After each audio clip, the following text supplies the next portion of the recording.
గుంటూరు ప్రభుత్వ ఆసుపత్రిలో red cross society ఆధ్వర్యంలో ఏర్పాటు చేసిన వెంటిలేటర్లు స్టెప్ డౌన్ ఐసీయూ ప్రారంభోత్సవం జరిగింది. ముఖ్య అతిథిగా హాజరైన మంత్రి పెమ్మసాని చంద్రశేఖర్ వాటిని ప్రారంభించారు. అనంతరం ఎమ్మెల్యే మహమ్మద్ నజీర్ అహ్మద్ దాతలు భాష్యం రామకృష్ణతో కలిసి జీజీహెచ్ లోగోను ఆవిష్కరించారు.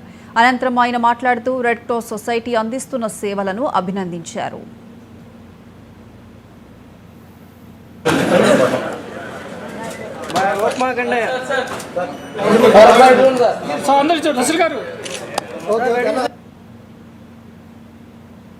ఫోర్ వెంటిలేటర్స్, నియోనేటల్ వెంటిలేటర్స్ చిన్నపిల్లలకు సరిపోయాయి 1,20,00,000.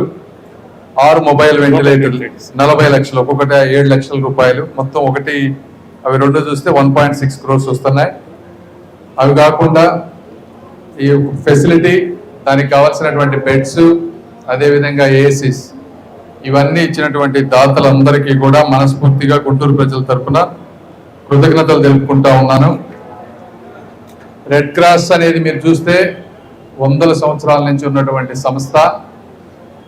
ప్రపంచం మొత్తం కూడా నిస్వార్థంగా సేవలు చేసేటువంటి సంస్థ. జనరల్గా సొసైటీలు ఇవన్నీ ఒకసారి స్టార్ట్ అయ్యాక 30 ఏళ్ళకో 40 ఏళ్ళకో స్థాపించిన వ్యక్తులు వెళ్ళిపోయిన తర్వాత సొసైటీస్ అన్ని నిర్వీర్యం అయిపోతాయి ఎక్కడైనా కూడా.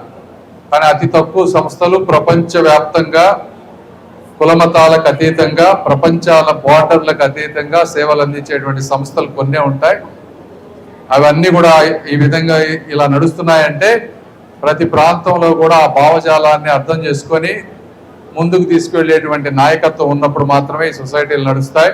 4 వెంటిలేటర్స్, నియోనేటల్ వెంటిలేటర్స్ చిన్నపిల్లలకు సరిపోయాయి 1,20,00,000. 6 మొబైల్ వెంటిలేటర్లు 40 లక్షలు, ఒక్కొక్కటి